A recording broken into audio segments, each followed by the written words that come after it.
వెతలు తీరును కృపలు దొరుకును సాటి లేనిది యేసుని నామం యేసునామమే మధురం మదిలో తలచిన ధన్యం యేసునామమే మధురం.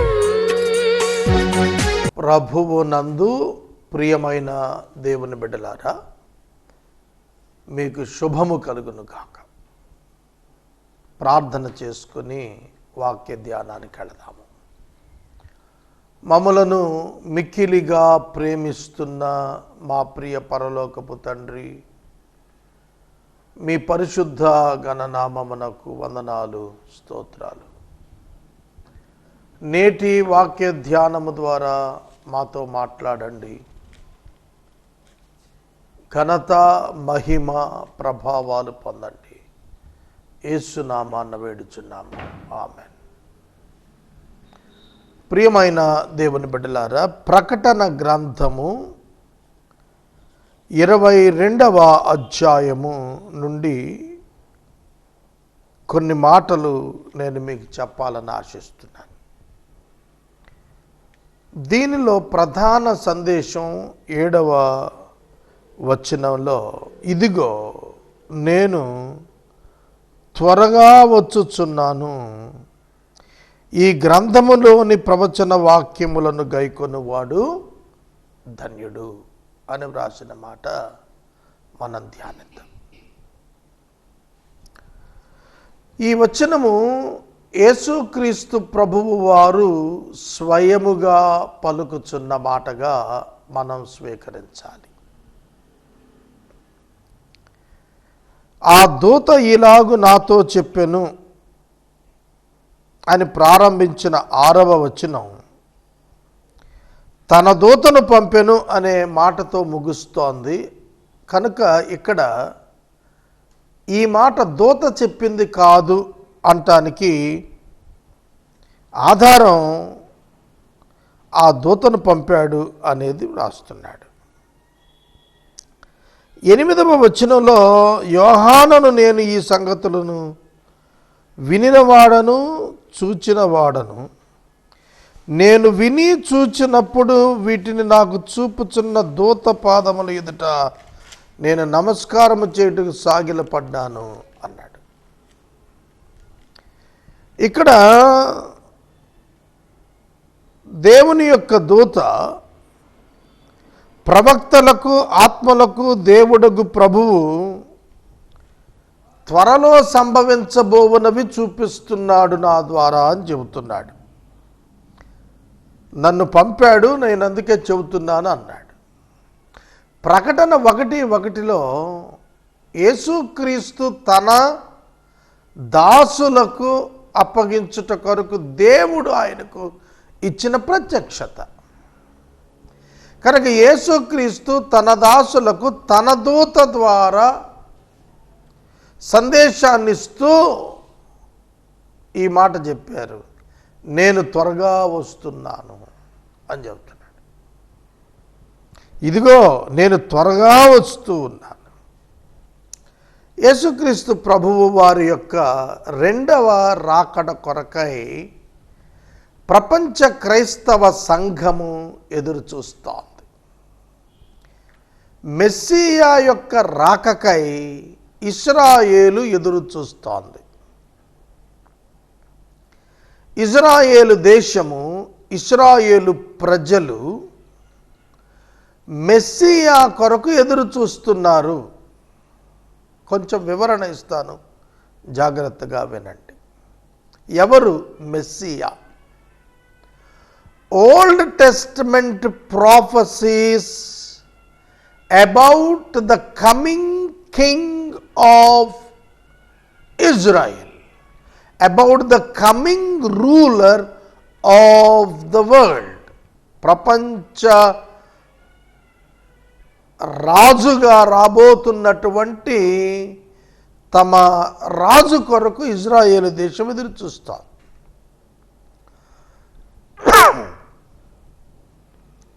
ఎందుకంటే పాత నిబంధన గ్రంథములోని ప్రవచనములన్నీ కూడా దేవుడు ఒక రాజును పంపబోతున్నాడు, రాజ్యమును స్థాపించబోతున్నాడు. ఆ రాజ్యానికి అంతము ఉండదు. ఆ రాజు సర్వాధికారి అయి అన్యజనులను ఏలబోతున్నాడు. యూదులు తమకు చేయబడిన వాగ్దానాలలోని రాజరికపు వాగ్దానాలన్నింటినీ విశ్వసించి వారు ఒక రాజు కొరకు ఎదురు చూస్తున్నారు. ఇశ్రాయేలు ప్రజలు దేవుడు తమ కొరకు పంపించు ఒక పరిపాలకుని కొరకు ఎదురు చూస్తున్నారు. ఈ బ్యాక్గ్రౌండ్ మనకి అర్థం కావాలి. ఇదిగో నేను త్వరగా వస్తున్నాను అన్నప్పుడు యేసుక్రీస్తు ఎవరిని ఉద్దేశించి చెప్పాడు? సంఘానికి ఈ మాట చెప్పాడు. మరియు ఇశ్రాయేలు జనాంగము యొక్క నిరీక్షణ సంపూర్ణమగునట్లుగా ఈ మాట చెప్పాడు. కనుక నేను అన్నాను కదా మీతో, బ్యాక్గ్రౌండ్ కొంచెం మనకు అర్థం కావాలి. ఒకసారి కొన్ని విషయాలు నేను మీ ముందుకు తెస్తాను, జాగ్రత్తగా అర్థం చేసుకోండి. బైబిల్ మీకు బాగా అర్థమవుతుంది. బైబిల్ గ్రంథంలో ఆదికాండము గ్రంథం మీరు చూస్తే మొదటి 11 అధ్యాయాలు కూడాను మనుషులు భూమి మీద విస్తరించిన విధానం కనిపిస్తుంది. ఈ మొదటి 11 అధ్యాయాలు బైబిల్కి ఇంట్రడక్షన్ లాంటిది. బైబిల్ గ్రంథానికి ఒక విధంగా ఇది ముందు మాట లాంటిది. 11 అధ్యాయాల్లో మొదటి 6 అధ్యాయాలు మీరు చూస్తే మనుషులు భూమి మీద విస్తరించినప్పుడు వారి హృదయాలలో దేవునికి వ్యతిరేకముగా పాపము విస్తరించింది. ఆ కారణం చేత నోవాహు కుటుంబం 8 మంది తప్ప అందరూ జలప్రళయములో చనిపోయారు. 7వ అధ్యాయం మొదలు మరలా భూమి మీద దేవుడు నోవాహు కుటుంబములోని 3 కుమారులు హాము, షేము, యాపేతు అనే 3 కుమారుల యొక్క సంతానము చేత ప్రపంచమున మనుషులను విస్తరింపచేయటం ప్రారంభించాడు. దేవుడు నోవాహు సంతానమును ఎంతగా విస్తరింపచేశాడు అనంటే వారి నుండి అనేక ప్రపంచ దేశాలు ఉద్భవించాయి. ఆ గొప్ప కుటుంబాలు జనాంగములుగా విడిపోయినప్పుడు దేవుడు అబ్రహాము అను ఒక వ్యక్తిని ఏర్పాటు చేసుకొని ప్రపంచ మానవాళికి దేవుడు తన ప్రజలను కనపరుచుట ద్వారా, దేవుడు తన ప్రజలతో మాట్లాడుట ద్వారా, వారితో నివాసముండుట ద్వారా, వారికి వాగ్దానములను ఇచ్చుట ద్వారా ప్రపంచానికి తానే దేవుణ్ణని చెప్పదలిచాడు. ఆ నేపథ్యంలోనే ఇజ్రాయేలు జనాంగం ఆవిర్భవించారు. కనుక మీరు బైబిల్ గ్రంథంలో చూస్తే వాగ్దానంతో అబ్రహాము యొక్క పిలుపు ప్రారంభమయ్యింది. వాగ్దానము, అబ్రహామా, నేను నీ దేవుడనైన యెహోవాను, నేను చూపించేటువంటి దేశానికి నీవు వెళ్ళాలి అన్నప్పుడు అబ్రహాము ఊరు అనేటువంటి కల్దీయుల పట్టణము నుండి తన తండ్రిని, భార్యను, సోదరుని, కుమారుని తీసుకొని ఊరును విడిచిపెట్టి వెలుపటికి వచ్చాడు. హారానులో నివాసమున్నాడు. ఆ తరువాత హారాను నుండి బయలుదేరి కనానుకు వచ్చాడు. అతని తండ్రి తెరహు మరణించిన తరువాత కనానుకు అబ్రహాము వచ్చాడు. అబ్రహాము యొక్క చరిత్రలో అతని కుమారుడు శారా ద్వారా కలిగిన ఇస్సాకును దేవుడు ఏర్పాటు చేసుకున్నాడు. ఇస్సాకు కుటుంబంలో ఇజ్రాయేలును యాకోబును దేవుడు ఏర్పాటు చేసుకున్నాడు. దేవుడు యాకోబు సంతతిలో 12 గోత్రములను అభివృద్ధి చేశాడు. వాగ్దానపు జనులుగా వారిని ఏర్పాటు చేసుకున్నాడని అబ్రహామునకు ముందే తెలుపబడింది. అబ్రహామునకు సంతానము లేక మునిపే అబ్రహాము సంతానం 12 గోత్రాల ఇజ్రాయేలు జనాంగం పరాయి దేశంలో 400 సంవత్సరాలు చెరలో ఉండబోతున్నారని దేవుడు ముందే చెప్పాడు. God's eternal plan of salvation, దేవుడు తన పరలోక సంబంధమైన నిత్య రక్షణ ప్రణాళిక భౌతికంగా ఛాయారూపకంగా అర్థం చేసుకోవటానికి ఇశ్రాయేలు జనాంగాన్ని ఆ ఐగుప్తు చెరలోనికి దేవుడే పంపించాడు.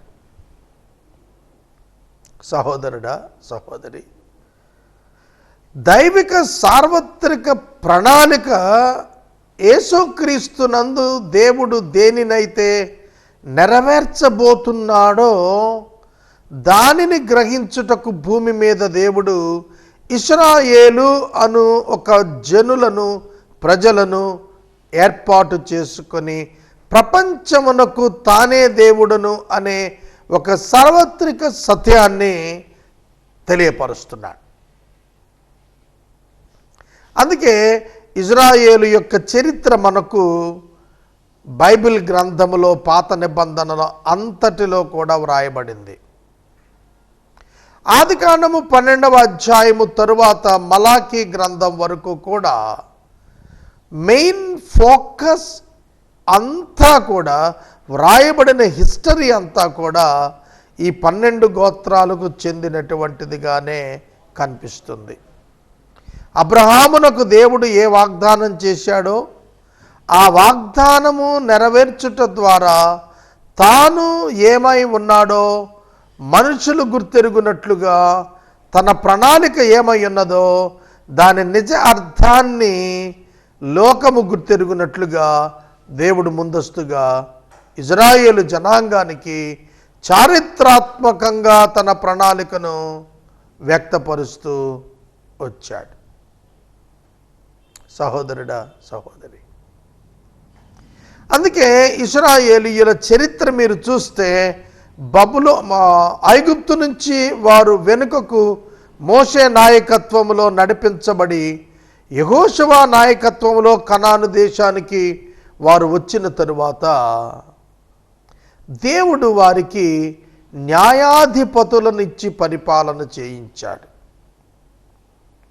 అందుకనే బైబిల్ గ్రంథంలో మనకు యెహోషువ తరువాత న్యాయాధిపతులు కనిపిస్తారు. న్యాయాధిపతుల కాలములో 13 న్యాయాధిపతులు పూర్తయిన తరువాత ఇశ్రాయేలు జనాంగం లోకాన్ని చూచి మాకు కూడా రాజు కావాలని కోరుకున్నారు. దేవుడు సౌలును వారికి బెన్యామీను గోత్రికుడు కీషువాడైన సౌలును దేవుడు అతనికి ఆ ప్రజలకు రాజుగా ఇచ్చాడు. దేవుని యొక్క అధికారాన్ని మనుషులు త్రోసివేసి మానవాధికారాన్ని కోరుకున్నప్పుడు దేవుడు తానివ్వాలనుకున్న రాజు కంటే ముందు, అనగా దావీదు కంటే ముందు సౌలును వారికి రాజుగా ఇచ్చాడు. అతడు 40 సంవత్సరాలు పరిపాలించాడు, వారిని బాధించాడు. ఇశ్రాయేలును ఒక రాజ్యముగా ఏర్పరిచి దానికి ఒక కాన్స్టిట్యూషన్ ఇచ్చాడు, ధర్మశాస్త్రం ఇచ్చాడు దేవుడు. ఆ ధర్మశాస్త్రాన్ని పొందినటువంటి ఇజ్రాయేలీయులు మోషే ద్వారా పొందిన ఇశ్రాయేలీయులు రాజ్య పరిపాలనా పద్ధతిని సమూయేలు ద్వారా పొంది వారు పరిపాలన ప్రారంభించడానికి ముందుకెళ్ళారు. సౌలు అనంతరం దేవుడు దావీదును రాజుగా ఇచ్చాడు. దావీదును సమూయేలే రాజుగా అభిషేకించాడు. అక్కడ దేవుడు ఇశ్రాయేలీయులకు అబ్రహాము తరువాత 1000 సంవత్సరాలకు దావీదును రాజుగా ఇచ్చి మరొక 1000 సంవత్సరాలకు దావీదు కుమారుడిగా రాబోతున్న యేసుక్రీస్తును గూర్చి వారికి ముందుగా తెలియచేస్తూ అనేక ప్రవచనాలు దావీదు యొక్క వారసత్వంలో దావీదు యొక్క కుమారునిగా పరిపాలకునిగా ఒక మనుష్యుడు రాబోతున్నాడనేది తెలియచేశాడు. అర్థమవుతోందా బైబిల్ చరిత్ర? దావీదు తరువాత సొలొమోను పరిపాలించాడు 40 సంవత్సరాలు. సౌలు 40, దావీదు 40 మరియు సొలొమోన్ 40. సొలొమోను తరువాత దేవుడు స్వయంగా సొలొమోను యొక్క రాజ్యమును ఉత్తర దక్షిణ రాజ్యాలుగా విడతీసి దావీదు యొక్క వాగ్దానములు నెరవేరునట్లు, దావీదుకు దేవుడిచ్చిన వాగ్దానములు నెరవేరునట్లుగా 2.5 గోత్రాలను దక్షిణ రాజ్యముగా యూదాగా, 9.5 10 గోత్రాలను ఉత్తర రాజ్యముగా ఇజ్రాయేలుగా విభజించాడు.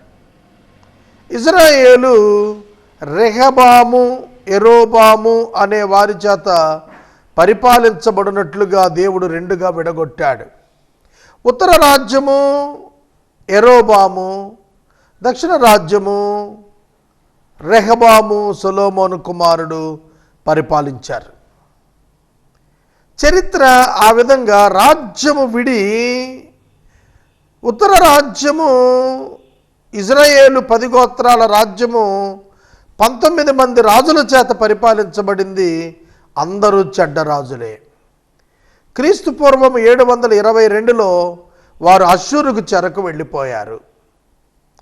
దేవుడు ఇర్మియా ద్వారా యెరూషలేములో నివాసం ఉన్నటువంటి దక్షిణ రాజ్య నివాసులైనటువంటి వారికి హెచ్చరిక ఇచ్చాడు. మీరు కూడా బబులోనికి వెళ్ళిపోవాలి, చెరలోనికి.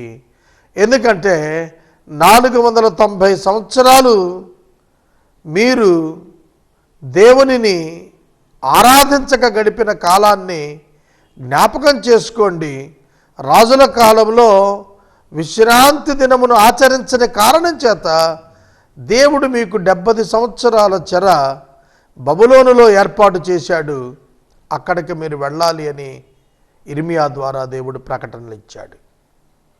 మీరు చూడండి, రాజ్యము కొనసాగుతోంది, రాజు కొనసాగుతున్నాడు ఇశ్రాయేలీయుల చరిత్రలో. ఎప్పుడైతే బబులోను చెరకు పంపించాడో దేవుడు, క్రీస్తు పూర్వము 586లో వారు సంపూర్ణంగా బబులోనుకు వెళ్ళారు.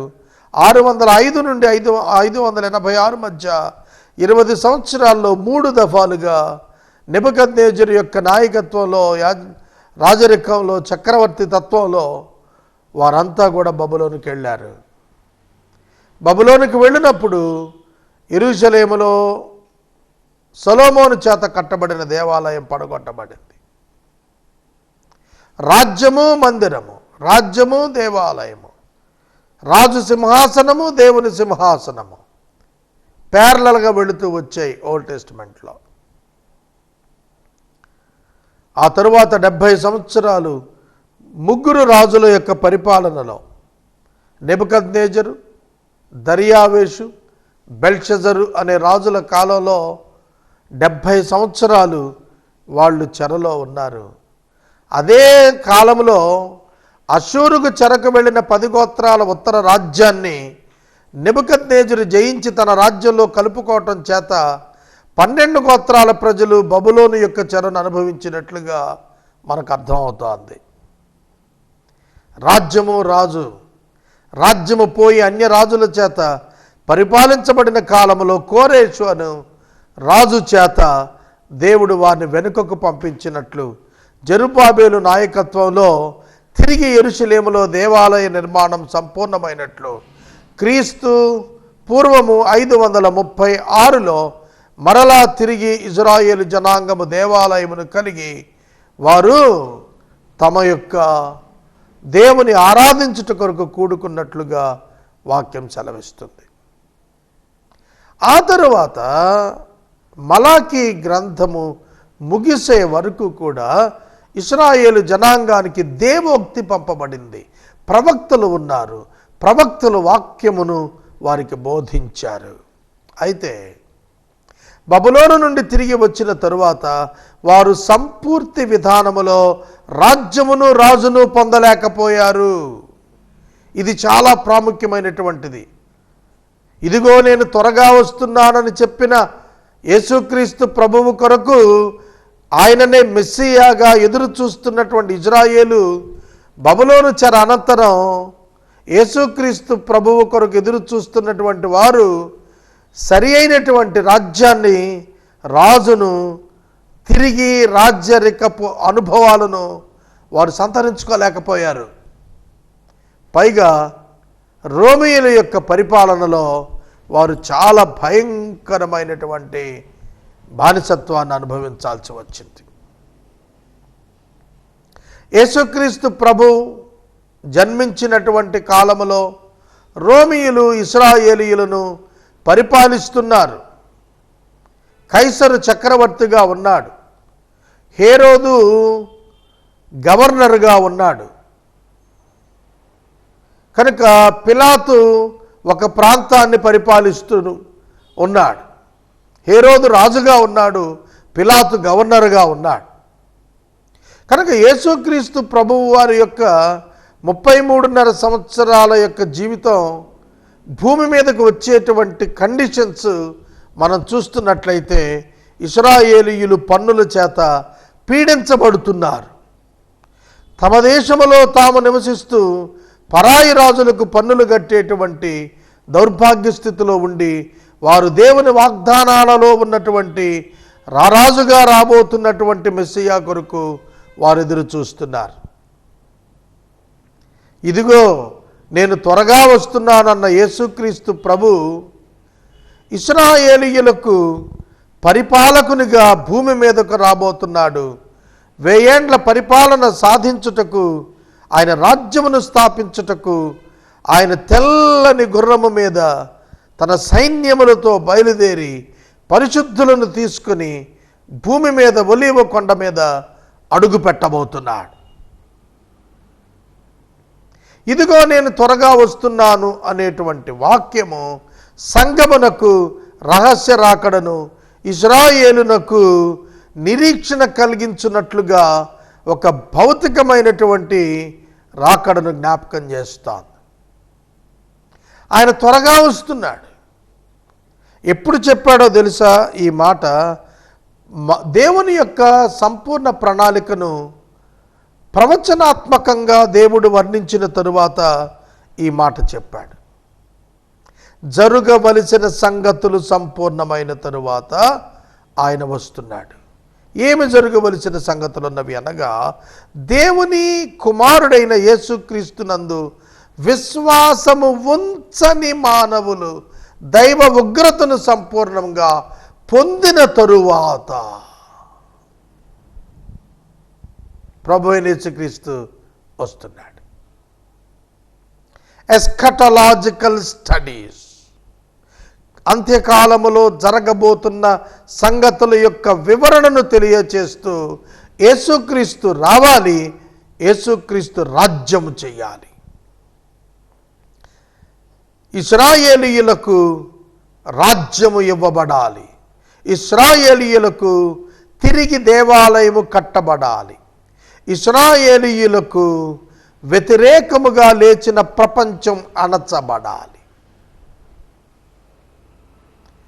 నీతి రాజ్యము, శాంతి రాజ్యము ప్రపంచమున ఏర్పడాలి.